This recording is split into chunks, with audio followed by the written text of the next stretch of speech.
हरे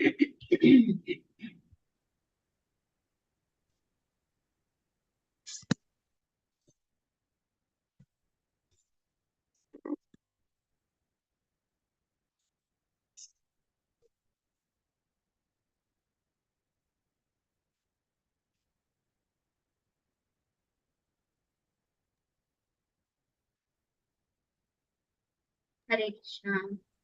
हरे कृष्ण माताजी प्रणाम। कृष्णा प्रणाम। ओम अज्ञानतिमिरान्धस्य ज्ञानाञ्जनाशलाकया चक्षुरुन्मीलितं येन तस्मै श्रीगुरवे नमः। श्रीचैतन्यमनोभीष्टं स्थापितं येन भूतले स्वयं रूपकथां मह्यं ददाति स्वपदान्तिकम्।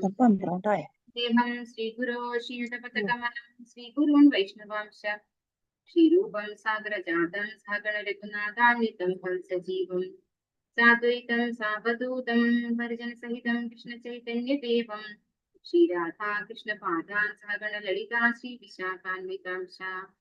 नमः ॐ विष्णुपादाय कृष्णप्रेष्ठाय भूतले श्रीमते जयपताका स्वामिति नामिने नमाचार्यपादाय हिताय कृपप्रदायिने गौरवदा दामदाय नगरग्रामकारिणे नमो विष्णुपादाय कृष्णप्रेष्ठाय भूतले श्रीमदे भक्तिवेदान्त स्वामिनिधि नामिने नमस्ते सारस्वते देवे गौरवाणी प्रचारिणे निर्विशेष शून्यवादी पाश्चात्य देशतारिणे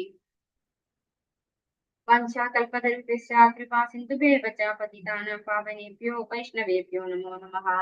हे कृष्णा करुणा सिन्धु दीनबन्धो जगत्पते गोपेश गोपिका कान्ता राधा कान्त नमोऽस्तुते। तप्त काञ्चन गौराङ्गी राधे वृन्दावनेश्वरी वृषभानुसुते देवी प्रणमामि हरिप्रिये।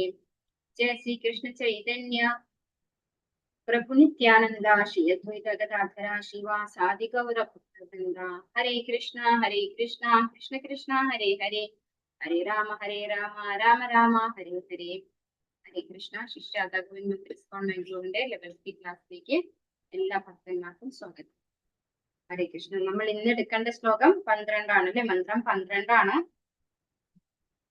നേരത്തെ പഠിച്ച ശ്ലോകം മന്ത്രങ്ങളൊക്കെ ഓർമ്മയുണ്ടോ? എല്ലാവർക്കും പഠിച്ചത് ഓർമ്മയുണ്ടോ? 9 മുതൽ 12 വരെയുള്ള നമ്മൾ വിദ്യ അവിദ്യ എന്ന ഒരു കാറ്റഗറിയെ കുറിച്ചാണ് പഠിച്ചത് അല്ലെ. ഹരേ കൃഷ്ണ.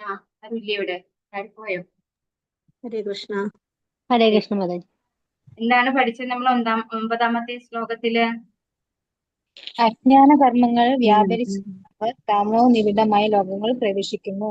നിത്യാജ്ഞാനത്തിൽ വ്യാപൃതരായവർ കൂടുതൽ മോശമായ അവസ്ഥയെ പ്രാപിക്കുന്നു. ഹരേ കൃഷ്ണ മാതാജി.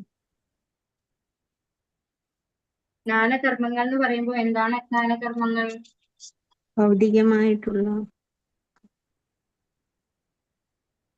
ഭൗതികമായിട്ടുള്ള അല്ലെ, കാമ്യകർമ്മങ്ങൾ അല്ലെ. ഷെയർ ചെയ്തില്ലേ? കാണുന്നില്ലേ?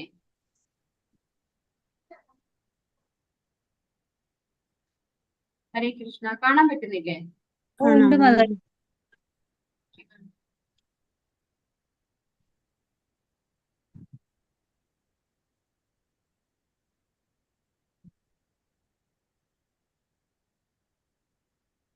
ഹരേ കൃഷ്ണ. അപ്പൊ ഭൗതികമായ അജ്ഞാന കർമ്മങ്ങൾ എന്ന് പറയുമ്പോൾ നമ്മുടെ കാമ്യകർമ്മങ്ങൾ അല്ലെ, ഭൗതികമായിട്ടുള്ള കർമ്മങ്ങളെയാണ് അജ്ഞാന കർമ്മങ്ങൾ എന്ന് പറയുന്നത്. അങ്ങനെയുള്ള കർമ്മങ്ങളിൽ വ്യാപരിക്കുന്നവര് തമോ നിബിഡമായ ലോകങ്ങളിൽ പ്രവേശിക്കുന്നു എന്നാണ് പറയുന്നത്. ഇനി 10ാമത്തേതോ? 10ാമത്തെ മന്ത്രത്തിൽ എന്താ പറയുന്നത്? ജ്ഞാന സംസ്കാരത്തിൽ നിന്ന് ഒരു ഫലം ലഭിക്കുന്നുവെന്നും അജ്ഞതയിൽ നിന്ന് വ്യത്യസ്തമായ ഒരു ഫലമാണ് സിദ്ധിക്കുന്നതെന്നും വിവേകികൾ വ്യാഖ്യാനിച്ചിട്ടുണ്ട്. അവിടെ ഒരു 18 പോയിന്റ്സ് പറയുന്നുണ്ട് അല്ലെ. ആ 18 പോയിന്റ്സിൽ പറയുന്നത് എന്താണ്? ജ്ഞാനം നേടുന്ന കാര്യങ്ങളാണ് അല്ലെ. അതല്ലാതെ ഉള്ളതെല്ലാമാണ് അജ്ഞാനം. അപ്പൊ ഈ ജ്ഞാന സംസ്കാരത്തിൽ നിന്ന് ലഭിക്കുന്ന ഒരു ഫലം, അജ്ഞാന സംസ്കാരത്തിൽ നിന്ന് മറ്റൊരു ഫലമാണ് ലഭിക്കുന്നത് എന്നാണ് ഇവിടെ പറഞ്ഞു തരുന്നത്. അപ്പൊ ജ്ഞാന സംസ്കാരത്തിൽ വേണം നമ്മള് പ്രവർത്തിക്കാനായിട്ട്. ഇനി 11ാമത്തെ മന്ത്രത്തിലോ ഈ 18 പോയിന്റ്സ് നമ്മൾ പഠിച്ചു വെക്കണം കേട്ടോ. അത് എല്ലാം എക്സ്പ്ലെയിൻ ചെയ്യുന്നില്ല ഞാനിപ്പോ. ക്ലാസ്സിൽ കേട്ടതാണല്ലോ. പുസ്തകം ഉള്ളവര് പുസ്തകത്തിൽ വായിക്കണം. ഇതൊക്കെ പുസ്തകം ഇല്ലാണ്ട് പഠിക്കുക പറയുന്നത് വലിയ ബുദ്ധിമുട്ടാണല്ലേ. 18 പോയിന്റ്സ് ഉണ്ട്. നമുക്ക് എല്ലാം ബൈഹാർട്ട് പഠിക്കുക കുറച്ച് ബുദ്ധിമുട്ടാണ്. 11ാമത്തെ മന്ത്രത്തിലെ കഴിഞ്ഞ ക്ലാസ്സിൽ നമ്മൾ എന്താ എടുത്തത്? അജ്ഞാനത്തിന്റെയും ജ്ഞാനത്തിന്റെയും പ്രക്രിയകൾ ഒരേ സമയം അറിയുന്നവർക്ക് മാത്രമേ ജനന മരണ ചക്രത്തെ അതിക്രമിച്ച് അമൃതത്വം ആസ്വദിക്കാനാകും. അമൃതത്വം എന്ന് പറഞ്ഞു കഴിഞ്ഞാൽ മരണമില്ലാത്ത അവസ്ഥയാണ് അല്ലെ. അതിന് രണ്ടും അറിയണം അല്ലെ. എന്താണ് നമ്മൾ അജ്ഞാന കർമ്മം കൊണ്ട് ചെയ്തു കഴിഞ്ഞാലുള്ള ദൂഷ്യഫലം എന്താണെന്ന് കൂടെ നമ്മൾ അറിയണം. അങ്ങനെ രണ്ടും അറിയണം. ജ്ഞാനത്തിന്റെയും അജ്ഞാനത്തിന്റെയും കുറിച്ച് അറിഞ്ഞിട്ടുള്ള ഒരാൾക്ക് മാത്രമേ അജ്ഞാനത്തിന്റെയും ജ്ഞാനത്തിന്റെയും പ്രക്രിയകൾ ഒരേ സമയം അറിയുന്നവന് മാത്രമേ ജനന മരണ ചക്രത്തിൽ നിന്ന് പുറത്തു കടന്ന് അമൃതത്വം ആസ്വദിക്കാൻ സാധിക്കൂ. ഇനി മന്ത്രം 12. അന്തം തമപ്രവിശന്തി യേ സംഭൂതിം ഉപാസത്തെ തതോ ഭൂയ ഇവേതേ തമോ യ സംഭൂത്യാമൃതഃ. എല്ലാവർക്കും ചൊല്ലാം. അന്തം തമപ്രവിശന്തി യേ സംഭൂതിമുപാസത്തെ തതോ ഭൂയ ഇവതേ തമോ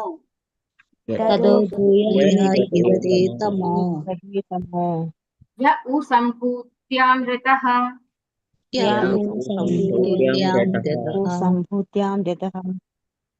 ഹരേ കൃഷ്ണ.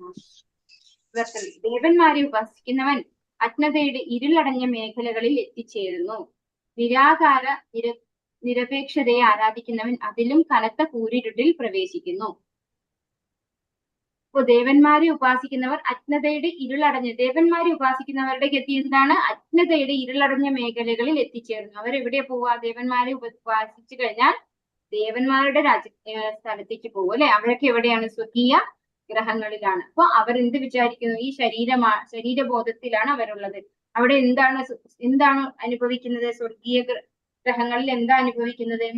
ഇന്ദ്രിയ സുഖമാണ് അല്ലെ. ഇവിടത്തെക്കാൾ കൂടുതൽ ഇന്ദ്രിയ സുഖം അനുഭവിക്കാനാണ് നമ്മൾ സ്വർഗത്തിലേക്ക് പോകുന്നത്, സ്വർഗരാജ്യങ്ങളിലേക്ക് പോകുന്നത്. അപ്പൊ അവിടെ അജ്ഞതയുടെ ഇരുളടഞ്ഞ മേഖലകളിലാണ് ദേവന്മാരെ ഉപാസിക്കുന്നവർ എത്തിച്ചേർന്നത്. നിരാകാര നിരപേക്ഷതയെ ആരാധിക്കുന്നവർ അതിലും കനത്ത കൂരിരുട്ടിൽ പ്രവേശിക്കുന്നു എന്നാണ് പറയുന്നത്. അപ്പൊ ഭഗവാന് രൂപമില്ലാതെ ആരാധിക്കുന്നവർ അവര് അതിലും കനത്ത കൂരിരുട്ടിലാണ് പ്രവേശിക്കുന്നത്. അവർക്ക് എന്താണ് പറ്റുന്നത്? അപ്പൊ ബ്രഹ്മത്തിൽ അലിഞ്ഞു ചേരുകയാണ് ചെയ്യുക അല്ലെ. അപ്പൊ അവിടെ എന്താണ്? അവിടെ ഇൻഡിവിജ്വാലിറ്റി ഇല്ല. നമ്മളൊക്കെ ഇൻഡിവിജ്വൽ ആണ്. നമ്മൾക്ക് ഇൻഡിവിജ്വാലിറ്റി ഇല്ലാഞ്ഞാലുള്ള അവസ്ഥ എന്താണ്? ഒരു ബുദ്ധിമുട്ടാണ് അല്ലെ. അതാണ് ഇവിടെ പറയുന്നത്. അതിലും കനത്ത കൂരിരുട്ടിൽ പ്രവേശിക്കുന്നു.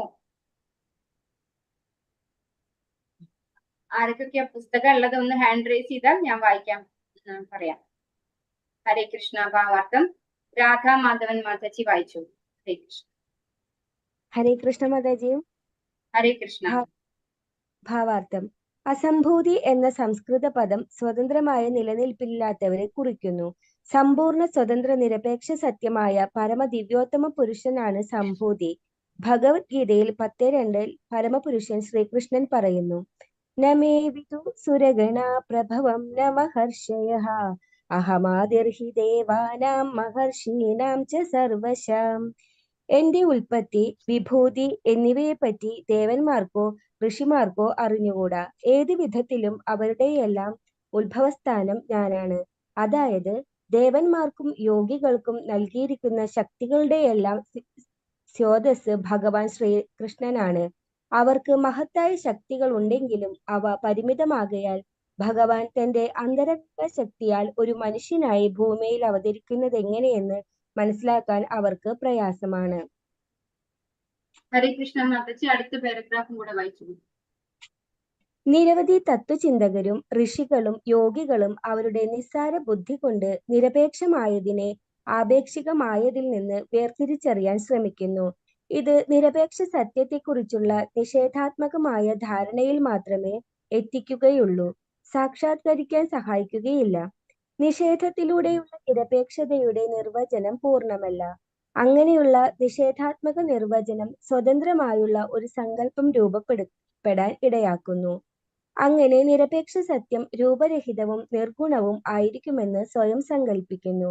നിരപേക്ഷമായതിനെ ഇങ്ങനെ ഗ്രഹിക്കുന്നതിലൂടെ ഒരുവന് പരമാവധി നിരാകാര ബ്രഹ്മജ്യോതിസിൽ എത്തിച്ചേരാം. പക്ഷേ വീണ്ടും മുന്നേറി പരമദിവ്യോത്തമ പുരുഷനായ ഭഗവാനിൽ എത്തിച്ചേരാൻ കഴിയുകയില്ല. ഹരേ കൃഷ്ണ മാതാജി. ഹരേ കൃഷ്ണ മാതാജി. ഇവിടെ നമ്മൾ ഈ ശ്ലോകത്തില്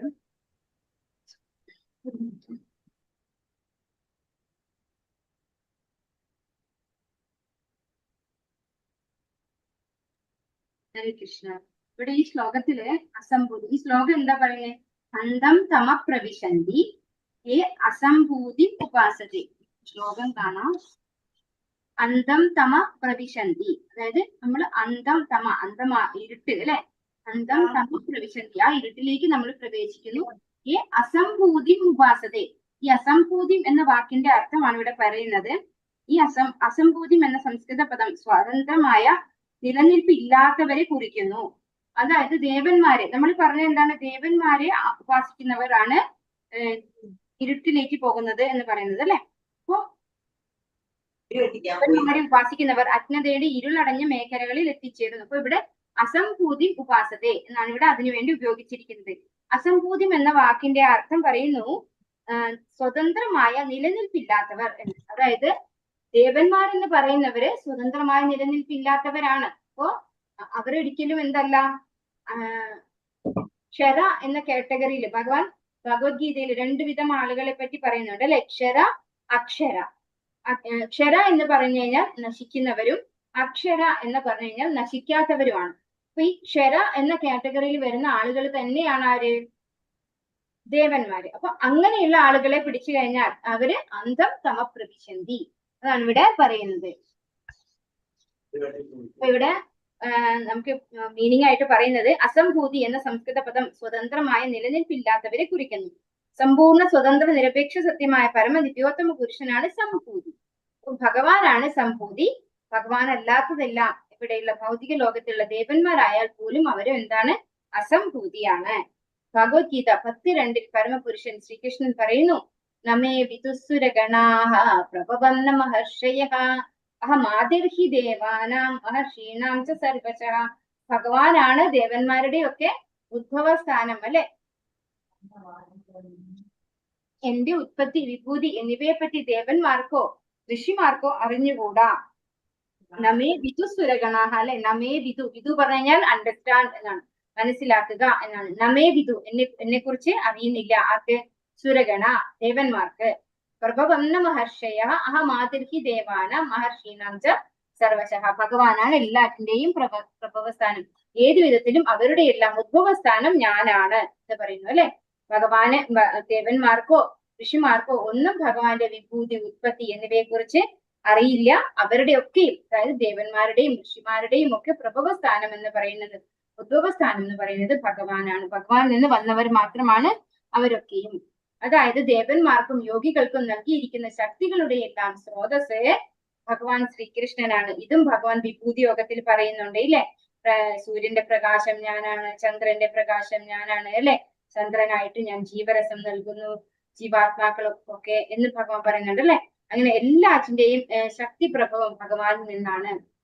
പരമനിരപേക്ഷ സത്യം പരമപുരുഷനായ ശ്രീകൃഷ്ണനാണ്. നിരാകാര ബ്രഹ്മം അദ്ദേഹത്തിന്റെ ആത്മീയ ശരീരത്തിന്റെ ഉജ്ജ്വല പ്രഭാപൂരവും സർവവ്യാപകമായ പരമാത്മാവ് അവിടുത്തെ അംശാവിഷ്കാരവുമാണ്.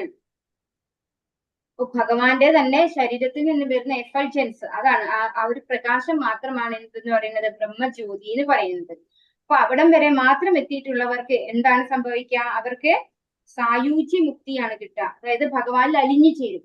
അപ്പൊ ഈ നമ്മൾ പഞ്ചസാര പോലെ അലിഞ്ഞു ചേർന്ന് ഇല്ലാതെ ആവുന്ന ഒന്നല്ല നമ്മളെന്ന് പറയുന്നത്, ഒരു ഇൻഡിവിജ്വൽ ആണ്. അതുകൊണ്ടാണ് പറയുന്നത് ജീവേര സ്വരൂപഹോയ് നിത്യേരെ കൃഷ്ണദാസ്. അപ്പൊ ഭഗവാന്റെ നിത്യദാസനായിട്ടുള്ള നമുക്കൊക്കെ നമ്മുടേതായിട്ടുള്ള ഒരു ഇൻഡിവിജ്വാലിറ്റി ഉണ്ട്. ആ അങ്ങനെയുള്ള നമ്മള് ഇല്ലാതാവുന്ന അവസ്ഥ എന്താണെന്ന് നമുക്ക് ചിന്തിക്കാൻ പറ്റുമോ? അത് നമ്മൾ ഇല്ലാതെയായി തീരുകയാണ് ചെയ്യുന്നത്. നമ്മൾ എന്ന് പറയുന്ന ഒരു വ്യക്തിത്വമേ ഇല്ല. ശരിക്കും പറഞ്ഞാൽ അങ്ങനെ ഒരു അവസ്ഥ ഇല്ല നമുക്ക്.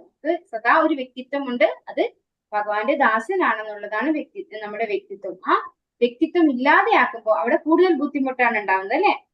അപ്പൊ അതാണ് ബ്രഹ്മത്തിൽ അലിഞ്ഞു ചേരുക എന്ന് പറയുന്നത്. അതുപോലെ ഭഗവാന്റെ എഫൾജൻസ് ആണ്, ഭഗവാന്റെ ശരീരത്തിൽ നിന്ന് വരുന്ന പ്രകാശമാണ് ഈ പറയുന്ന ബ്രഹ്മജ്യോതിസ്. സർവവ്യാപകമായ പരമാത്മാവ് അവിടുത്തെ അംശാവിഷ്കാരമാണ്. അതായത് ഭഗവാന്റെ അംശാവിഷ്കാരമാണ്. ക്ഷീരോദകസായി വിഷ്ണുവായി വന്ന് ഭഗവാൻ ഓരോരുത്തരുടെ ഉള്ളിലും പരമാത്മാവായിട്ട് ഇരിക്കുന്നത്. ദേവന്മാരും ഋഷികളും അദ്ദേഹത്തെ ഒരു ശക്തനായ ദേവനായി അടുത്ത പാരഗ്രാഫ് ആരാ വായിക്കുന്നേ? ഹരേ കൃഷ്ണ. ഹരേ കൃഷ്ണ. വായിക്കാം മാതാജി. പ്രേമമാതാജി വായിച്ചു. പരമനിരപേക്ഷ സത്യം പരമപുരുഷനായ ശ്രീകൃഷ്ണനാണെന്നും നിരാകാര ബ്രഹ്മം അദ്ദേഹത്തിന്റെ ആത്മീയ ശരീരത്തിന്റെ ഉജ്ജ്വല പ്രഭാപൂരമാണെന്നും സർവ്വവ്യാപകമായ പരമാത്മാവ് അവിടുത്തെ സർവ്വവ്യാപിയായ അംശാവിഷ്കാരമാണെന്നും ഇത്തരം മാനസിക ഊഹോപാഹം നടത്തുന്നവർ മനസ്സിലാക്കുന്നില്ല. കൃഷ്ണനെ തന്റെ ശാശ്വതവും ജ്ഞാനപൂർണവും ആനന്ദപൂർണവുമായ സദ്ചിത് ആനന്ദ അതിന്ദ്രിയ ഗുണങ്ങളടങ്ങിയ ആത്മീയ രൂപമുണ്ടെന്നും അവരറിയുന്നില്ല. അദ്ദേഹത്തെ ആശ്രയിച്ചു നിൽക്കുന്ന ദേവന്മാരും ഋഷികളും അദ്ദേഹത്തെ ഒരു ശക്തനായ ദേവനായി കണക്കാക്കുകയും ബ്രഹ്മജ്യോതിസിനെ നിരപേക്ഷ സത്യമായി കരുതുകയും ചെയ്യുന്നു. എന്നാൽ കൃഷ്ണഭക്തന്മാർക്ക് തങ്ങളുടെ അചഞ്ചല ഭക്തിയും ശരണാഗതിയും മൂലം അദ്ദേഹത്തെ പരമനിരപേക്ഷ വ്യക്തിയായും എല്ലാം അദ്ദേഹത്തിൽ നിന്നും ആവിർഭവിക്കുന്നതായും അറിയാൻ കഴിയും. അങ്ങനെയുള്ള ഭക്തന്മാർ സകലത്തിന്റെയും ഉദ്ഭവസ്ഥാനമായ കൃഷ്ണന്റെ ഭക്തിയുത സേവനത്തിൽ ഏർപ്പെടുന്നു. ഹരേ കൃഷ്ണ. അടുത്ത പാരഗ്രാഫ് കൂടെ വായിച്ചോളൂ. ഹരേ കൃഷ്ണ. ഭൗതികാഭിലാഷങ്ങളാൽ അപഹരിക്കപ്പെട്ട ജ്ഞാനത്തോടു കൂടിയവർ ദേവന്മാരെ ശരണം പ്രാപിക്കുന്നുവെന്ന് ഭഗവത്ഗീത 7:20-23 പറയുന്നു. ആധ്യാത്മിക ബോധം നഷ്ടപ്പെട്ട് ബുദ്ധിഹീനരായ അവർ ഭൗതിക വാഞ്ചകളുടെ ക്ഷണിക സാഫല്യത്തിനായി ദേവന്മാരെ ആശ്രയിക്കുന്നു.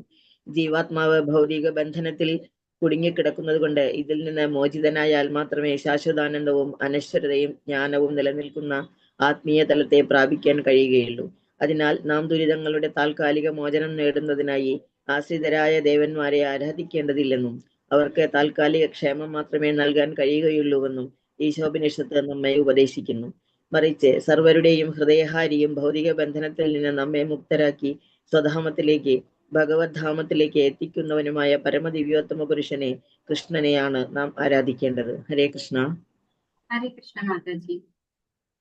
ദേവന്മാരും ഋഷികളും അദ്ദേഹത്തെ ഒരു ശക്തനായ ദേവനായി കണക്കാക്കുകയും ബ്രഹ്മജ്യോതിസിനെ നിരപേക്ഷ സത്യമായി കരുതുകയും ചെയ്യുന്നു.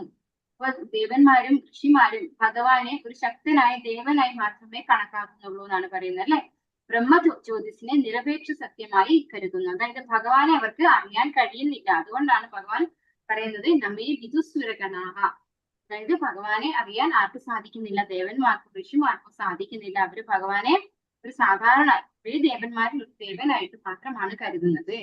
പക്ഷെ നിരപേക്ഷ സത്യമായിട്ട് കരുതുന്നത് ബ്രഹ്മജ്യോതിസിനെയാണ്. കൃഷ്ണഭക്തന്മാർക്ക് തങ്ങളുടെ അചഞ്ചല ഭക്തിയും ശരണാഗതിയും മൂലം അദ്ദേഹത്തെ പരമനിരപേക്ഷ വ്യക്തിയായും എല്ലാം അദ്ദേഹത്തിൽ നിന്നും ആവിർഭവിക്കുന്നതായും അറിയാൻ കഴിയും. ഭഗവാൻ പറഞ്ഞിട്ടുണ്ട് ഭഗവത്ഗീതയിൽ 11-ാമത്തെ അധ്യായത്തിൽ അല്ലെ, അവസാനത്തെ ശ്ലോകങ്ങളിൽ 54-ാമത്തെ ശ്ലോകത്തിൽ എന്താ പറയുന്നത്? എന്റെ നിഗൂഢതയിലേക്ക് പ്രവേശിക്കണമെങ്കിൽ അചഞ്ചലമായ ഭക്തിയിലൂടെ മാത്രമേ സാധിക്കുള്ളൂ എന്ന് പറഞ്ഞിട്ടുണ്ട് അല്ലെ.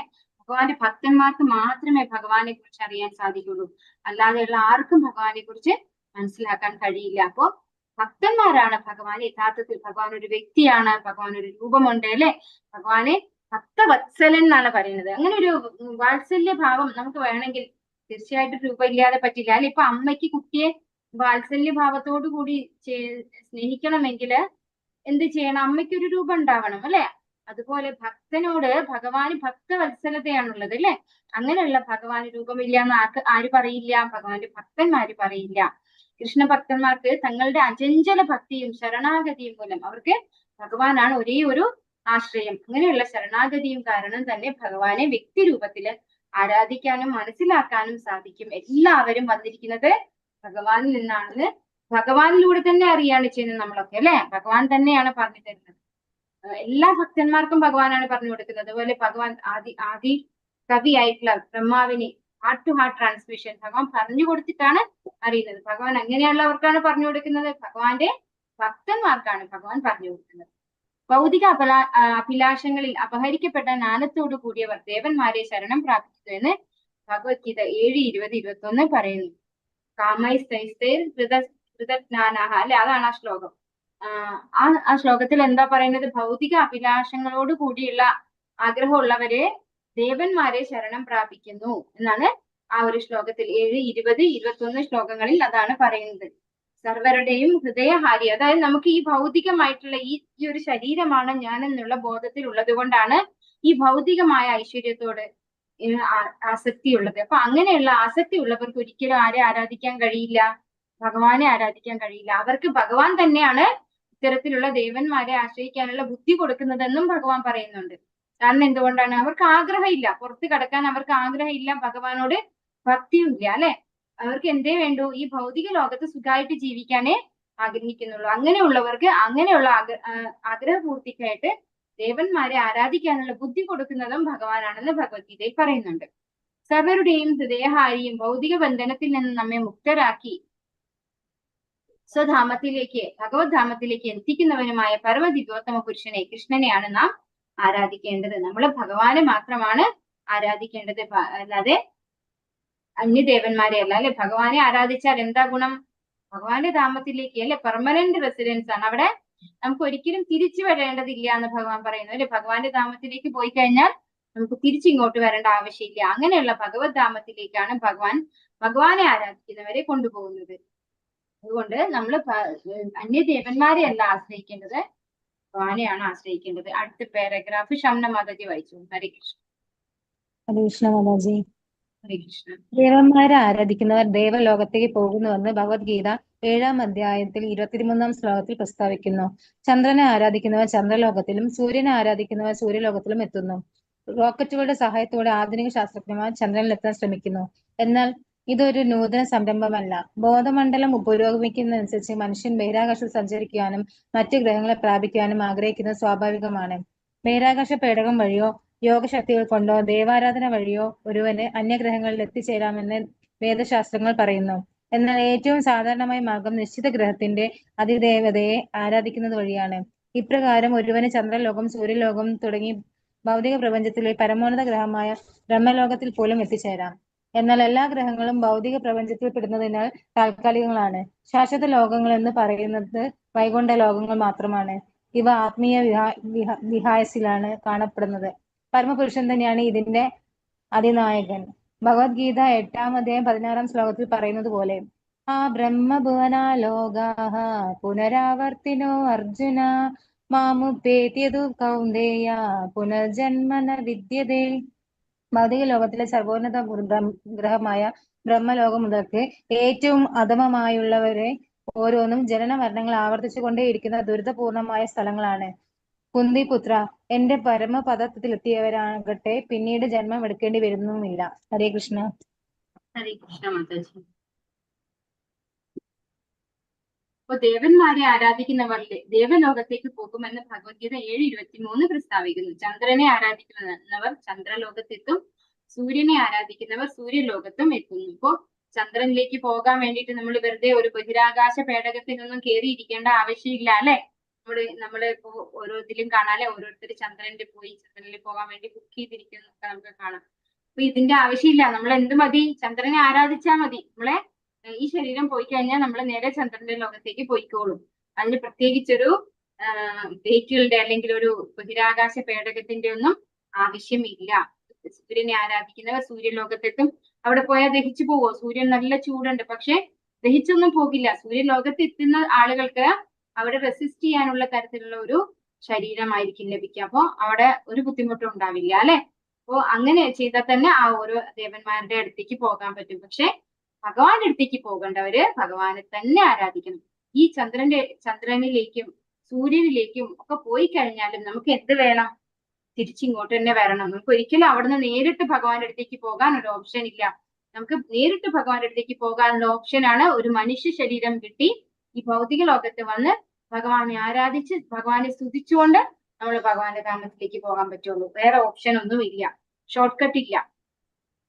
എല്ലാ ഗ്രഹങ്ങളും ഭൗതിക പ്രപഞ്ചത്തിൽ ഉൾപ്പെടുന്നതിനാൽ താൽക്കാലികങ്ങളാണ്. ശാശ്വത ലോകം എന്നത് വൈകുണ്ഠ ലോകങ്ങൾ മാത്രമാണ്. അപ്പോ നമ്മളെല്ലാവരും ഗോലോക ചാർട്ട് കണ്ടവരായിരിക്കും അല്ലെ. ഈ ഒരു പ്രപഞ്ചത്തിനകത്താണ് ഈ എല്ലാ ദേവന്മാരും ഇതുപോലെയുള്ള ഓരോ ഗ്രഹങ്ങളും അല്ലെ, സൂര്യനും ചന്ദ്രനും അങ്ങനെയുള്ള ഗ്രഹങ്ങളൊക്കെ, ബുധൻ, വ്യാഴം ഒക്കെ ഉള്ളത് ഇതിനകത്താണ്. അല്ലാണ്ട് പുറത്തല്ല അല്ലെ. ആധ്യാത്മിക ലോകത്തിലുള്ളതല്ല. അത് ഈ ബ്രഹ്മാണ്ടത്തിനകത്ത് ഇങ്ങനെ കറങ്ങി തിരിഞ്ഞുകൊണ്ടിരിക്കുന്ന സംഭവങ്ങളാണ്. അപ്പൊ അതിനകത്തുള്ളതൊക്കെ എന്താണ്? ബ്രഹ്മാവിന്റെ ഒരു ആയുസ് കഴിയുമ്പോ ഒരു ആത്യന്തികമായിട്ടൊരു പ്രളയം ഉണ്ടാവും. ആ പ്രളയത്തിൽ എല്ലാം അങ്ങ് ഇല്ലാതെയാവും, ഭഗവാനിലേക്ക് പോകും അല്ലെ.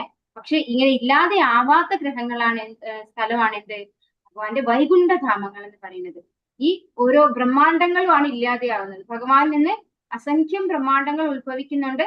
അതിലൊരു ബ്രഹ്മാണ്ടത്തിനകത്താണ് നമ്മളൊക്കെ ഇരിക്കുന്നത്.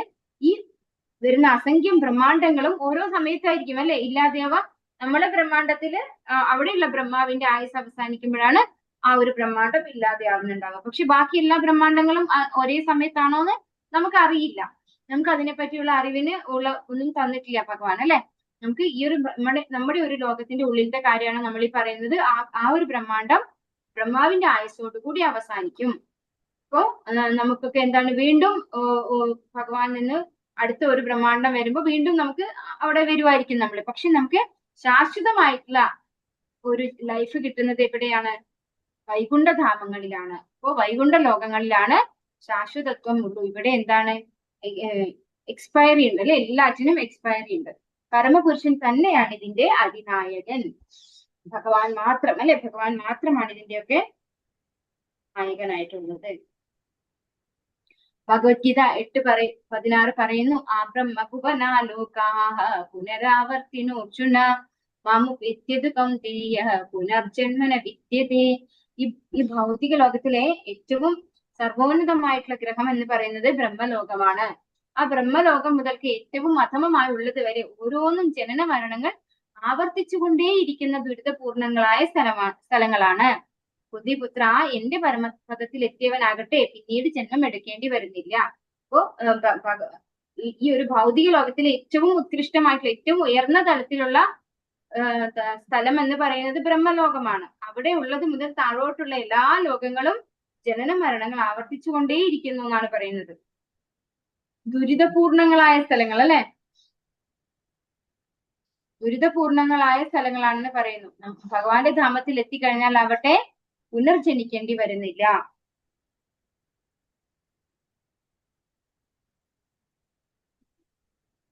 അടുത്ത പാരഗ്രാഫ്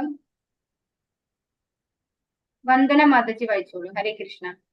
ഹരേ കൃഷ്ണ മാതാജി. ഹരേ കൃഷ്ണ. ദേവന്മാരെ ആരാധിച്ച് അവരുടെ ഭൗതിക ഗ്രഹങ്ങൾ പ്രാപിക്കുന്നവൻ പ്രപഞ്ചത്തിന്റെ അന്ധകാര നിബിഡമായ പ്രദേശങ്ങളിലാണ് സ്ഥിതി ചെയ്യുന്നതെന്ന് ശ്രീ ഈശോപനിഷത്ത് ചൂണ്ടിക്കാട്ടുന്നു. ഒരു നാളികേരം അതിന്റെ ചകിരിയാലും പകുതി ജലത്താലും ആവരണം ചെയ്യപ്പെടുന്നത് പോലെ ഈ പ്രപഞ്ചമാകെ കൂറ്റൻ ഭൗതിക വസ്തുക്കളാൽ ആവരണം ചെയ്യപ്പെട്ടിരിക്കുന്നു. അതിന്റെ ആവരണം കാറ്റ് കടക്കാത്ത വിധം ഇറുകിയതിനാൽ ഉള്ളിലെ അന്ധകാരവും കഠിനമാണ്. അതുകൊണ്ട് തന്നെ അതിനെ പ്രകാശിപ്പിക്കാൻ സൂര്യനും ചന്ദ്രനും വേണം. ഭൗതിക പ്രപഞ്ചത്തിന് പുറത്ത് വിപുലവും അനന്തവുമായ അത്യുജ്വല പ്രകാശമായ ബ്രഹ്മജ്യോതി വിസ്തരണമുണ്ട്. ഇത് വൈകുണ്ഠ ലോകങ്ങളാൽ നിറഞ്ഞതാണ്. പരമദിവ്യോത്തമ പുരുഷനായ ശ്രീകൃഷ്ണൻ വാണരുളുന്ന ഗോലോക വൃന്ദാവനം അഥവാ കൃഷ്ണലോകം ബ്രഹ്മജ്യോതിസിലെ അത്യുന്നത ഗ്രഹമാണ്. ഭഗവാൻ ശ്രീകൃഷ്ണൻ കൃഷ്ണലോകത്തിൽ നിന്നും ഒരിക്കലും ബഹിർഗമിക്കുന്നില്ല. തന്റെ അനശ്വര സഹചാരികൾക്കൊപ്പം അവിടുന്ന് അവിടെ വിരാജിക്കുകയാണെങ്കിലും അവിടുന്ന് സർവ്വവ്യാപിയായി എല്ലാ ഭൗതികാധ്യാത്മിക ആവിഷ്കാരങ്ങളിലും വ്യാപിച്ചിരിക്കുന്നു. ഈ വസ്തുത 4-ാം മന്ത്രത്തിൽ നേരത്തെ വിവരിച്ചിട്ടുണ്ട്.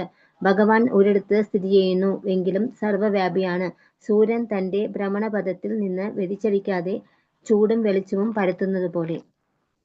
ഹരേ കൃഷ്ണ. ഹരേ കൃഷ്ണ മാതാജി. ഭൗതിക പ്രപഞ്ചത്തിന് പുറത്ത് വിപുലവും അനന്തവുമായ അത്യുജ്വല പ്രകാശമായ ബ്രഹ്മജ്യോതി വിസ്തരണമുണ്ട്. ഇത് വൈകുണ്ഠ ലോകങ്ങളാൽ നിറഞ്ഞതാണ്. അപ്പോ ഈ ഭൗതിക പ്രപഞ്ചത്തിന് പുറത്ത്, അതായത് 3/4 പോർഷൻ ആധ്യാത്മിക ലോകമാണെന്ന് പറയുന്നു. അതായത് വൈകുണ്ഠ ധാമങ്ങൾ കുറെ കൂടുതലാണ്. നമ്മുടെ ഭൗതികമായിട്ടുള്ള ഈ ലോകം എന്ന് പറയുന്നത് വളരെ കുറച്ചാണ് അല്ലെ. നമ്മള് ഗോലോക ചാർട്ടിൽ കാണാം ഒരു ചെറിയ ഒരു വൃത്താകാരത്തിലുള്ള ഒരു ചെറിയ ഒരു ബ്രഹ്മാണ്ടം. അതിനകത്താണ് നമ്മളൊക്കെ ഇങ്ങനെ തിരിഞ്ഞുകൊണ്ടിരിക്കുന്നത്. പക്ഷെ അതിന്റെ മുകളില് 3/4 പോർഷൻ, ഒരുപാട് പോർഷൻ ആണുള്ളത് വൈകുണ്ഠധാമമാണ്. അത് എന്താ ഇവിടെ പറയുന്നത്? ഭൗതിക പ്രപഞ്ചത്തിന് പുറത്ത് വിപുലവും അനന്തവുമായ അത്യുജ്വല പ്രകാശമായ ബ്രഹ്മജ്യോതി വിസ്തരണമുണ്ട്. അവിടെ ഭഗവാന്റെ ഒരു ജ്യോതി എഫൾജൻസ് എല്ലാം മറയ്ക്കുകയാണ് ചെയ്യുന്നത്. അതുകൊണ്ട് തന്നെ അവിടെ എന്താ ആവശ്യമില്ല, ആ ഒരു ധാമത്തില് ഭഗവാന്റെ ജ്യോതി ഉള്ളത് കൊണ്ട് സൂര്യന്റെയും ചന്ദ്രന്റെ ആവശ്യമില്ല. പക്ഷെ ഈ ലോകത്തില് ഭഗവാന്റെ ബ്രഹ്മജ്യോതിനെ മറയ്ക്കുന്നുണ്ട് നമ്മുടെ എന്താണ് പ്രധാന എന്നൊക്കെ പറയല്ലേ, അങ്ങനെയുള്ള ഒരു ആത്മീയ ഒരു ആവരണമുണ്ട്. ആ ആവരണമാണ് ഭഗവാന്റെ എഫൾജൻസ് അത് മറയ്ക്കുന്നത്. അതുകൊണ്ട് നമുക്ക് എന്താവശ്യമുണ്ട്? സൂര്യന്റെയും ചന്ദ്രന്റെയും ആവശ്യമുണ്ട്. അവിടെ ഭഗവാൻ നിന്ന് വരുന്ന പ്രകാശം നമുക്ക് കിട്ടുന്നില്ല. അത്യുജ്വല പ്രകാശമായ ബ്രഹ്മജ്യോതി വിസ്തരണമുണ്ട്. ഇത് വൈകുണ്ഠ ലോകങ്ങളാൽ നിറഞ്ഞതാണ്. അപ്പൊ ആ ഒരു ബ്രഹ്മജ്യോതിയുടെ പുറകിലാണ് ഭഗവാന്റെ ധാമങ്ങളൊക്കെ ഇരിക്കുന്നത്. ബ്രഹ്മജ്യോതിസിലെ അത്യുന്നത ഗ്രഹമാണ് കൃഷ്ണലോകം അഥവാ ഗോലോക വൃന്ദാവനം. അതിന്റെ ഏറ്റവും ടോപ്പിൽ ഇരിക്കുന്നതാണ് ഗോലോക വൃന്ദാവനം എന്ന് പറയുന്ന ഭഗവാന്റെ ആത്മീയധാമം. ഭഗവാനായിട്ട് അല്ലെ, വൈകുണ്ഠ ലോകങ്ങളിലൊക്കെ ഭഗവാൻ എങ്ങനെയാണ്? രാജാവായിട്ടാണ് ഇരിക്കുന്നത്. അവിടെ ഐശ്വര്യഭാവത്തിലാണ് ഭഗവാൻ ഇരിക്കുന്നത്. ഗോലോക വൃന്ദാവനത്തിലോ ഭഗവാൻ എന്താ പറയാ, സാധാരണ ഒരു ഗോപാലപാലനായിട്ട് അങ്ങനെ ഒരു എന്താ പറയാ, ഒരു ഭഗവാന്റെ ഒരു ഇതൊന്നും ഉണ്ടാവില്ല അല്ലെ. ആ ഒരു രീതിയിലല്ല ഭഗവാൻ ഇരിക്കുന്നത്. എല്ലാവരോടും ഒപ്പം ഇങ്ങനെ കളിച്ചു നടക്കുന്ന ഒരു ബാലനെ പോലെ. ഭഗവാന്റെ ഏജ് എന്താണെന്ന് അറിയോ എല്ലാവർക്കും? കിഷോര അല്ലെ, കൈശോരപ്രായം എന്ന് പറയുമ്പോൾ 16 വയസ്സ്. ആ 16 വയസ്സാണ് ഭഗവാന്റെ പെർമനന്റ് ആ ഒരു ഏജ് കാറ്റഗറിയിലുള്ള ആ ഒരു രൂപമാണ് ഭഗവാനുള്ളത്. ഒട്ടും ഭഗവാന് ചെറിയ പ്രായമല്ല, ഓൾഡ് ഏജും ഇല്ല. അവിടെ ആ ഒരു പെർമനന്റ് ഏജ് ആണ്. ഒരു വ്യത്യാസവും വരാത്ത ഭഗവാൻ മാത്രമല്ല, എല്ലാവരും അതേ ഏജിലാണ്. ആർക്കും എന്തില്ല, ജനന മരണങ്ങൾ ആവശ്യമില്ല അവിടെ. അതുകൊണ്ട് തന്നെ ആരും കുട്ടിയായിട്ടും ഇരിക്കുന്നില്ല, ആരും വയസ്സായിട്ടും ഇരിക്കുന്നില്ല. എല്ലാവരും ഒരുപോലെയാണ് ഇരിക്കുന്നത്. സൂര്യൻ തന്റെ ഭ്രമണപഥത്തിൽ നിന്ന് വ്യതിചലിക്കാതെ ചൂടും വെളിച്ചവും പരത്തുന്നത് പോലെ ഭഗവാൻ തന്റെ അനശ്വര സഹചാരികൾക്കൊപ്പം ഗോലോകത്ത് വിരാജിക്കുകയാണെങ്കിലും അവിടുന്ന് സർവ്വവ്യാപിയായി എല്ലാ ഭൗതിക ആധ്യാത്മിക ആവിഷ്കാരങ്ങളിലും വ്യാപിച്ചിരിക്കുന്നു. അപ്പൊ ഭഗവാൻ സദാ ഭഗവാന്റെ ധാമത്തിൽ, നമ്മൾ 4ാമത്തെ മന്ത്രത്തിൽ അത് പഠിച്ചതാണ് അല്ലെ. ഭഗവാൻ സദാ ഭഗവാന്റെ ആത്മീയ ധാമത്തിൽ ഇരിക്കുകയാണെങ്കിലും ഭഗവാൻ ഇവിടെയും അല്ലെ, ഭഗവാൻ ഇങ്ങോട്ട് വന്ന് നമ്മൾ കൊടുക്കുന്ന നിവേദ്യം സ്വീകരിക്കുന്നു. ഭഗവാന് ഒരു ബുദ്ധിമുട്ടും ഇല്ല അല്ലെ. ഭഗവാൻ ഇല്ലാതെ ആയിട്ട് വേണ്ട ഭഗവാൻ ഇവിടെ വരാനായിട്ട്. ഭഗവാൻ പെർമനന്റ് ആയിട്ട് ഭഗവാന്റെ ധാമത്തിൽ ഇരിക്കുന്നു. അതുപോലെ ഭഗവാൻ സർവ്വവ്യാപിയായി എല്ലാ ഭൗതിക ആധ്യാത്മിക ആവിഷ്കാരങ്ങളിലും വ്യാപിച്ചിരിക്കുന്നു എന്ന് പറയുന്നു. ചന്ദ്രനിലും മറ്റും ഗ്രഹങ്ങളിലും എത്തിയത് കൊണ്ട് ജീവിത പ്രശ്നങ്ങൾ പരിഹരിക്കപ്പെടുന്നില്ല.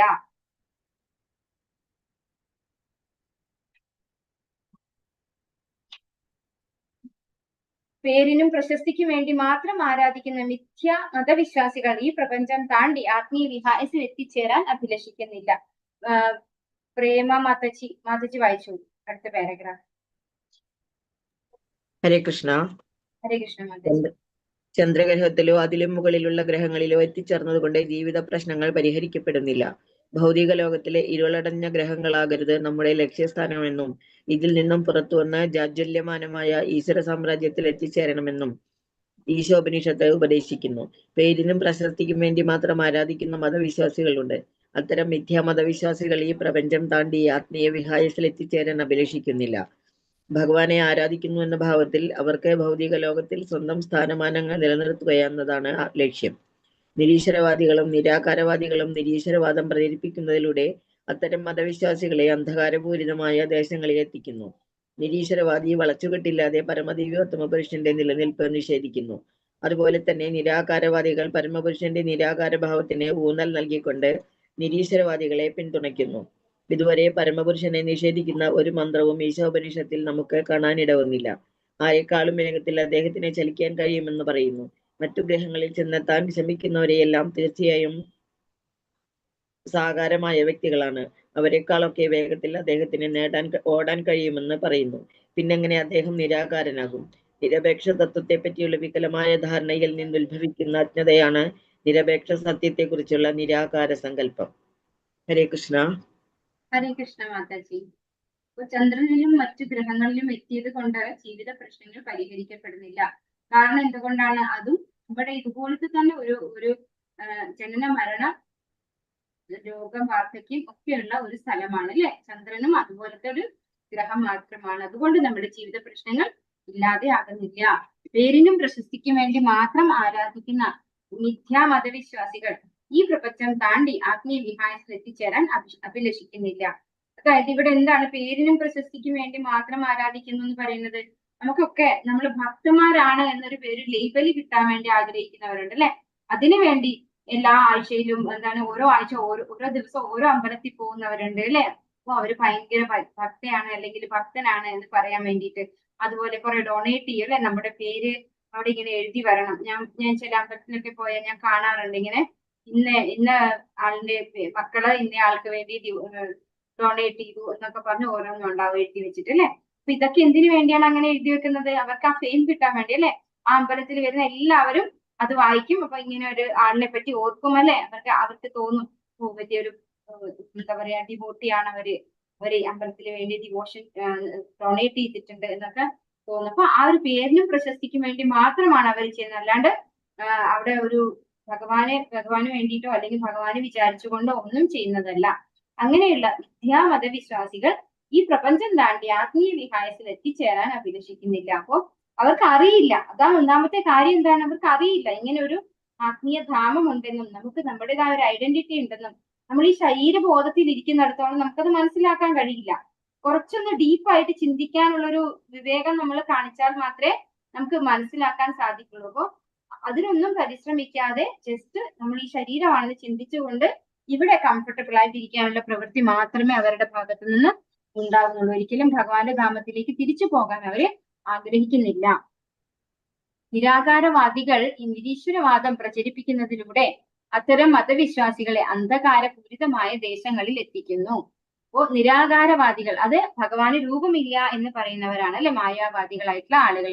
അങ്ങനെയുള്ളവർ നിരീശ്വരവാദം പ്രചരിപ്പിക്കുന്നത്, അതായത് നമ്മൾ ഈ പറയുന്ന ഭഗവാൻ ശ്രീകൃഷ്ണനൊന്നും ഭഗവാനല്ല എന്ന് പറയും അല്ലെ. അവർക്ക് ഒരു എഫൾജൻസ്, ഒരു പ്രകാശം മാത്രമാണ് ഭഗവാൻ എന്ന് പറഞ്ഞു കഴിഞ്ഞാൽ രൂപമില്ലാത്ത ആളാണ്, നമ്മളിപ്പോ ചെയ്യുന്നതൊക്കെ തെറ്റാണ് എന്ന് പ്രചരിപ്പിക്കും അവര്. അത്തരം മതവിശ്വാസികളെ അന്ധകാരമായ ദേശങ്ങളിൽ എത്തിക്കുന്നു. അപ്പൊ അവിടെ അന്ധകാരത്തിലേക്കാണ് അവർക്ക് പോകേണ്ടി വരിക. കാരണം എന്തുകൊണ്ടാണ്? അവരുടെ ഇൻഡിവിജ്വാലിറ്റി അവർക്ക് നഷ്ടപ്പെടുന്നു. ഭഗവത്ഗീത 7:23 ദേവന്മാരെ പൂജിക്കുന്നത് കൊണ്ട് ലഭിക്കുന്ന ഫലങ്ങൾ ശാശ്വതമല്ലെന്ന് പറയുന്നു. അടുത്ത പാരഗ്രാഫ് ഷംന മാതാജി വായിച്ചോളൂ. ഹരേ കൃഷ്ണ. ഹരേ കൃഷ്ണ മാതാജി. അജ്ഞരായ മിഥ്യാമതാനുവർത്തികളും കപടമായ അവതാരങ്ങളെ സൃഷ്ടിക്കുന്നവരും ദൈവികാനുശാസനങ്ങളെ നേരിട്ട് ലംഘിക്കുന്നതിനാൽ പ്രപഞ്ചത്തിലെ അധമലോകങ്ങളിലേക്ക് നിവദിക്കുന്നു. എന്തുകൊണ്ടെന്നാൽ ഇത്തരക്കാർ അനുയായികളെയും വഴിതെറ്റിക്കുന്നു. നിരാകാരവാദികൾ പൊതുവിൽ വൈദിക ജ്ഞാനമില്ലാത്ത ജനങ്ങളുടെ മുന്നിൽ സ്വയം ഈശ്വരാവതാരങ്ങളായി ഭാവിച്ചു കഴിയുന്നു. ആ മൂഢന്മാർക്ക് ജ്ഞാനം ഉണ്ടെങ്കിൽ അത് അവരുടെ പക്കലിരിക്കുന്നത് അജ്ഞാനത്തെക്കാൾ അപകടകരമാണ്. അത്തരം നിരാകാരവാദികൾ ദേവന്മാരെയും ശാസ്ത്രവിധിയനുസരിച്ച് ആരാധിക്കുന്നില്ല. ശാസ്ത്രങ്ങളിൽ നിശ്ചിത സാഹചര്യത്തിൽ ദേവന്മാരെ പൂജിക്കുന്ന വിധം നിർദ്ദേശിച്ചിട്ടുണ്ട്. അതേസമയം തന്നെ സാധാരണ നിലയിൽ അതിന്റെ ആവശ്യമില്ലെന്നും ശാസ്ത്രം പറയുന്നു. ഭഗവത്ഗീതയിൽ 7-ാം അധ്യായത്തിൽ 23-ാമത്തെ ശ്ലോകത്തിൽ ദേവന്മാരെ പൂജിക്കുന്നത് കൊണ്ട് ലഭിക്കുന്ന ഫലങ്ങൾ ശാശ്വതമല്ലെന്ന് പറയുന്നു. ഭൗതിക ലോകം മൊത്തമായി തന്നെ ശാശ്വതമല്ലാത്തത് കൊണ്ട് ഭൗതിക ജീവിതത്തിന്റെ അജ്ഞതയിൽ എന്തു തന്നെ ലഭിച്ചാലും അവ നശ്വരങ്ങൾ തന്നെ. യഥാർത്ഥമായതും ശാശ്വതവുമായ ജീവിതം എങ്ങനെ കെട്ടിപ്പടുക്കാം എന്നതാണ് പ്രശ്നം. ഹരേ കൃഷ്ണ മാതാജി. ഹരേ കൃഷ്ണ മാതാജി. അപ്പോ ഇവിടെ എന്താ പറയുന്നത്? ഭഗവത്ഗീത 7:23 ദേവന്മാരെ പൂജിക്കുന്നത് കൊണ്ട് ലഭിക്കുന്ന ഫലങ്ങൾ ശാശ്വതമല്ലെന്ന് പറയുന്നു. ഭഗവാൻ ദേവന്മാരെ ആരാധിച്ചാൽ നമുക്ക് നശ്വരമായ ചെറിയ ചെറിയ നേട്ടങ്ങൾ മാത്രമേ നമുക്ക് ലഭിക്കുള്ളൂ. അടുത്ത പാരഗ്രാഫ് ആരാ വായിക്കുന്നത്? ഞാൻ വായിക്കാം. പ്രേമ മാതാജി വായിച്ചോളൂ. ഹരേ കൃഷ്ണ. ഭക്തിയുത സേവനത്തിലൂടെ ഒരുവൻ ഭഗവാനിൽ എത്തിച്ചേരുമ്പോൾ ജനന മരണങ്ങളിൽ നിന്ന് മോചനം നേടുന്നുവെന്നും ഭഗവത്ഗീതയിൽ അവിടുന്ന് അരുളി ചെയ്യുന്നു. ഭക്തിയുത സേവനം മാത്രമാണ് അവിടുത്തെ സമീപിക്കുവാനുള്ള ഏകമാർഗം. മറ്റൊരു തരത്തിൽ പറഞ്ഞാൽ ഭൗതികതയുടെ നീരാളിപ്പിടുത്തത്തിൽ നിന്നുള്ള മോക്ഷമാർഗം ഭഗവത് സേവനം വഴി നേടിയ ജ്ഞാനവൈരാഗ്യ തത്വങ്ങളെ ആശ്രയിച്ചിരിക്കുന്നു. മിഥ്യാമതവാദികൾക്ക് ജ്ഞാനമോ ഭൗതിക വ്യവഹാരങ്ങളിൽ വിരക്തിയോ ഇല്ല. കാരണം അവരിൽ ഭൂരിഭാഗം പേർക്കും മതതത്വങ്ങളുടെ പേരിലും പരോപകാര തൽപരത, ഭൂതദയാ സംരംഭങ്ങൾ എന്നിവയുടെ മറവിലും ഭൗതിക ബന്ധത്തിന്റെ സുവർണച്ചങ്ങളയിൽ ബന്ധിക്കപ്പെട്ട് കഴിഞ്ഞുകൂടാനാണ് ഇഷ്ടം. മതവൈകാരികതയുടെ വ്യാജപ്രകടനത്താൽ അവർ അധാർമിക വ്യാപാരത്തിൽ മുഴുകിക്കൊണ്ട് ഭക്തിയുത സേവനത്തിന്റെ ബാഹ്യാവരണം അണിയുന്നു. ഈ നിലയ്ക്ക് അവർ ആത്മീയാചാര്യന്മാരും ഈശ്വരഭക്തന്മാരുമായി അംഗീകരിക്കപ്പെടുന്നു. അത്തരം മതതത്വലംഘകർ ഗുരുശിഷ്യ പരമ്പരയിൽപ്പെടുന്ന ആധികാരിക ആചാര്യന്മാരെ ആദരിക്കുന്നില്ല. ഇത്തരക്കാർ ആചാര്യോപാസനം എന്ന വേദാനുശാസനം അവഗണിക്കുന്നു. ഏവം പരമ്പരാപ്രാപ്തം ഭഗവാന്റേതായ ഈ സർവോത്കൃഷ്ട ശാസ്ത്രം ഗുരുശിഷ്യ പരമ്പരയിലൂടെ പകർന്നു കിട്ടിയതാണ് എന്ന് ഭഗവാൻ ശ്രീകൃഷ്ണൻ ഭഗവത്ഗീതയിൽ 4:2 പ്രസ്താവിക്കുന്നു. മാനവ സമൂഹത്തിൽ ഇത്തരം വഞ്ചകരാണ്. ഹരേ കൃഷ്ണ. ഹരേ കൃഷ്ണ മാതാജി. മാതാജി വായിച്ചോളൂ. ഹരേ കൃഷ്ണ. മാനവ സമൂഹത്തിൽ ഇത്തരം വഞ്ചകരാണ്. ഹരേ കൃഷ്ണ മാതാജി. വന്ദന മാതാജി ഇല്ലേ? മാതാജി ഹാൻഡ് റൈസ് ചെയ്തിട്ടുണ്ടായിരുന്നു. പോയോ? ആ മാതാജി വായിച്ചോളൂ. പ്രേമ മാതാജി. മാനവ സമൂഹത്തിൽ ഇത്തരം വഞ്ചകരാണ് ഏറ്റവും അപകടകാരികൾ. മതാടിസ്ഥാനത്തിലുള്ള സർക്കാർ നിലവിലില്ലാത്തതുകൊണ്ട് രാഷ്ട്ര നിയമത്തിന്റെ പഴുതിൽ അവർ രക്ഷപ്പെടുന്നു. എന്നാൽ അവർക്ക് പരമപ്രഭുവിന്റെ നിയമങ്ങളിൽ നിന്ന് രക്ഷപ്പെടാനാകില്ല. മതപ്രചാരകന്റെ വേഷമണിയുന്ന ഈർഷ്യാലുക്കളായ അസുരന്മാർ നരകത്തിന്റെ ഘോര അന്ധകാരത്തിലേക്ക് വലിച്ചെറിയപ്പെടുന്നുവെന്ന് ഭഗവത്ഗീതയിൽ 16, 19, 20 അദ്ദേഹം പറയുന്നു. ഈ കപട മതവാദികൾ ഇന്ദ്രിയ സുഖനിവൃത്തിക്ക് വേണ്ടി പ്രദർശിപ്പിക്കുന്ന ആത്മീയ ഗുരുവ്യാപാരം പൂർത്തിയായി കഴിയുമ്പോൾ പ്രപഞ്ചത്തിലെ ഏറ്റവും നിന്ദ്യമായ ദേശത്തേക്ക് മുന്നേറുകയാണെന്ന് ഈശോപനിഷത്ത് ഉറപ്പിച്ചു പറയുന്നു. ഹരേ കൃഷ്ണ. ഹരേ കൃഷ്ണ മാതാജി. അപ്പൊ ഇവിടെ എന്താ പറയുന്നത്? ഭക്തിയുടെ സേവനത്തിലൂടെ ഒരുവൻ ഭഗവാനിൽ എത്തിച്ചേരുമ്പോൾ ജനന മരണങ്ങളിൽ നിന്ന് മോചനം നേടുന്നു എന്നും ഭഗവത്ഗീതയിൽ അവിടുന്ന് അരുളി ചെയ്യുന്നു. അപ്പൊ ഭക്തിയുടെ സേവനത്തിലൂടെ ഭഗവാനെ ആരാധിച്ചാൽ നമുക്ക് എവിടെ പോകാൻ പറ്റും? ഭഗവാന്റെ ധാമത്തിലേക്ക്. ഭഗവാന്റെ ധാമത്തിൽ പോയി കഴിഞ്ഞാൽ എന്താണ് പറയുന്നത്? തിരിച്ചു വരേണ്ട ആവശ്യമില്ല. ഏവം പരമ്പരാ പ്രാപ്തം. ഭഗവാന്റേതായ ഈ സർവോത്കൃഷ്ട ശാസ്ത്രം ഗുരുശിഷ്യ പരമ്പരയിലൂടെ പകർന്നു കിട്ടിയതാണ് എന്ന് ഭഗവത്ഗീത 4:2 ഭഗവാൻ പ്രസ്താവിക്കുന്നു. അപ്പൊ ഭഗവാനെ സംബന്ധിക്കുന്ന ശാസ്ത്രം ഭഗവാൻ തന്നെ ഭഗവത്ഗീതയിൽ പറഞ്ഞിട്ടുണ്ടല്ലേ, ഇത് പരമ്പരയിലൂടെ, ഗുരുശിഷ്യ പരമ്പരയിലൂടെ മാത്രമാണ് നമുക്ക് ലഭിക്കുള്ളൂ. അല്ലാണ്ട് ഒരു തരത്തിലും നമുക്ക് ലഭിക്കാൻ സാധിക്കില്ല. കാരണം വേദൈശ്ച സർവേ അഹമേവ വേദ്യോ എന്ന് ഭഗവാൻ പറയുന്നുണ്ടല്ലേ. വേദങ്ങളിലൂടെ മനസ്സിലാക്കേണ്ടത് ഭഗവാനെ കുറിച്ചാണ്. പക്ഷേ അത് മനസ്സിലാക്കണമെങ്കിൽ യഥാർത്ഥത്തിൽ ഭഗവാനെ ആരാധിക്കുകയാണ് വേണ്ടതെന്ന് ശരിയായ രീതിയിൽ നമുക്ക് മനസ്സിലാക്കണമെങ്കിൽ നമുക്ക് എന്ത് വേണം? ഒരു യഥാർത്ഥ ആധ്യാത്മിക ആചാര്യൻ വേണം. ആ ആചാര്യനിലൂടെ നമുക്ക് പകർന്നു കിട്ടുമ്പോഴാണ് നമുക്ക് കൃത്യമായ ഗൈഡൻസോടുകൂടി ഭഗവാനെ ആരാധിക്കാനും ഭഗവാന്റെ ശുദ്ധ ഭക്തനായിട്ട് നമുക്ക് പുരോഗമിക്കാനും സാധിക്കുന്നത്. നമ്മള് നേരത്തെ ഉപദേശാമൃതത്തിലൊക്കെ പഠിച്ചു അല്ലെ, വൈദി സാധന ഭക്തി എന്താണ്, അതുപോലെ അത് കഴിഞ്ഞ് വരുന്ന സ്റ്റേജിൽ ആകാനുക ഭക്തി അല്ലെ, അത് കഴിഞ്ഞ് പ്രേമഭക്തി, ഭാവഭക്തി, പ്രേമഭക്തി ഒക്കെ നമ്മൾ പഠിച്ചിട്ടുണ്ട്. അപ്പൊ ഇങ്ങനെ പ്രോഗ്രസ് ചെയ്യണം. നമ്മള് ആദ്യം കനിഷ്ഠ ഭക്തൻ, അതായത് ഒരു വിശ്വാസം കുറഞ്ഞ ഭക്തനാണ് കനിഷ്ഠ ഭക്തൻ. വെറും വിഗ്രഹാരാധന മാത്രം ചെയ്യുന്ന ഭക്തന്മാരെ തിരിച്ചറിയാൻ കഴിയാത്ത ഒരു സ്റ്റേജിലുള്ള കനിഷ്ഠ ഭക്തനിൽ നിന്ന് തുടങ്ങി ഒരു ആധ്യാത്മിക ആചാര്യനിൽ നിന്ന് നമ്മൾ യഥാർത്ഥത്തിലുള്ള ജ്ഞാനം പകർന്നു കിട്ടിയിട്ട് വൈദി സാധന ഭക്തിയായിട്ട് പുരോഗമിച്ച് വരുമ്പോൾ നമുക്ക് ഭാവഭക്തിയിലേക്കും പ്രേമഭക്തിയിലേക്കും ഉയരാൻ സാധിക്കും. അപ്പൊ ശരിക്കും ആ ഒരു ഗുരുശിഷ്യ പരമ്പരയിലൂടെയാണ് നമുക്ക് ഭഗവാനെ കുറിച്ചുള്ള ആ ഒരു ശാസ്ത്രം ലഭിക്കുന്നത്. അതിലൂടെ ലഭിച്ചാലാണ് നമുക്ക് പുരോഗമിക്കാൻ സാധിക്കുന്നത്. മതപ്രചാരകന്റെ വേഷം അണിയുന്ന ഈശ്വാലുക്കളായ അസുരന്മാർ നരകത്തിന്റെ ഘോര അന്ധകാരത്തിലേക്ക് വലിച്ചെറിയപ്പെടുന്നു എന്ന് ഭഗവത്ഗീത 16, 19 മുതൽ 20 വരെയുള്ള ശ്ലോകം അദ്ദേഹം പറയുന്നു. അപ്പൊ ഭഗവാൻ ഭഗവത്ഗീത 16-ാമത്തെ അധ്യായത്തിൽ എന്താണ് ആ അധ്യായം പ്രതിപാദിക്കുന്നത്? ദൈവിക പ്രകൃതിയുള്ളവരുടെയും ആസുരിക പ്രകൃതിയുള്ളവരുടെയും കാര്യങ്ങളാണ് അവിടെ പഠിച്ചിട്ടുള്ളത് അല്ലെ. നമ്മള് അപ്പൊ ആസുരിക പ്രകൃതിയുള്ളവരുടെ പ്രത്യേകത എന്താണെന്ന് ഈ പറയുന്ന ശ്ലോകങ്ങളിലെല്ലാം പറയുന്നുണ്ടല്ലേ. 16-ാമത്തെ അധ്യായത്തില് 13, 14 ശ്ലോകങ്ങളിലൊക്കെ പറയുന്നുണ്ട് ആരാണ് ഈ ആസുരിക പ്രകൃതിയുള്ള ആളുകൾ, അവരെ എങ്ങനെ ഐഡന്റിഫൈ ചെയ്യാം അല്ലെ. പിന്നെ അവരുടെ ഗതിയാണ് 19, 20 ശ്ലോകങ്ങളിലൂടെ പറഞ്ഞിരുന്നത്. അവിടെ എന്താ പറയുന്നത്? ഇങ്ങനെ ഭഗവാനിൽ വിശ്വാസം ഇല്ലാതെ ഞാനാണ് ദേവന്മാരെന്ന് കരുതി ജീവിക്കുന്ന ആസുരികമായ സ്വഭാവമുള്ള ആളുകള്, മറ്റുള്ളവർ ഈശ്വാലുക്കളായ അസുരന്മാർ എന്നാണ് പറയുന്നത് അല്ലെ.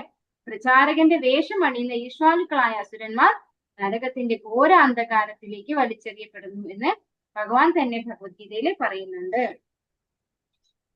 ഇത്രയാണ് ഈ ഒരു ശ്ലോകത്തില് പറഞ്ഞു തരുന്നത്. ഹരേ കൃഷ്ണ കൃഷ്ണ കൃഷ്ണ ഹരേ ഹരേ, ഹരേ രാമ രാമ രാമ ഹരേ ഹരേ. വാഞ്ചാകൽപതരൂപസ്യ കൃപാ സിന്ധുഭ്യൈവ ച പതിതാനാം പാവനേഭ്യോ വൈഷ്ണവേഭ്യോ നമോ നമഃ. अनंत-कोटि वैष्णववृंद की जय, श्री प्रभुपाद की जय, महाराज की जय, निताई गौर प्रेमानंदे। हरि हरि बोल। सर्वम श्री कृष्ण अर्पणमस्तु। हरे कृष्ण।